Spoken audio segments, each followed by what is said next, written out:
তো বন্ধুরা, এটা কি কেউ কি বলতে পারবে এটা কি? তো যারা জানো তারা অবশ্যই বলতে পারবে, যারা জানো তারা অবশ্যই বলতে পারবে। এটুকু আমার আশা, এটুকু আমার আশা যে যারা জানো তারা অবশ্যই কিন্তু বলতে পারবে এটা কি। এটা হচ্ছে একটি মোটরের কয়েলের ডায়াগ্রাম। এটা যদি বলে দিই কোনো ভাইকে যে ভাই তুমি এটা হলো মোটরের কয়েলের ডায়াগ্রাম, এই লাল তারটা এখান থেকে শুরু হয়েছে এখানে উঠেছে, এরকম ভাবে পাক দেবে দিয়ে লাল তারটা এখান থেকে তুলবে।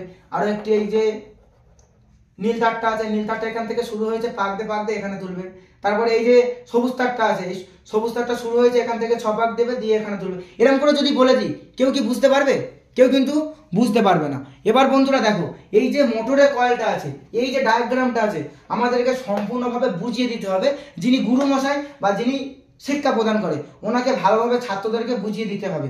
যা এমএসটি টোটাল রিপেয়ারিং এর থ্রুতে প্রত্যেকেই জানো কিন্তু একটি এসএইচআর ইবি ট্রেনিং সেন্টার উদ্বোধন করা হয়েছে, যা ফার্স্ট ব্যাচ আমাদের ভালোভাবে কেটেছে।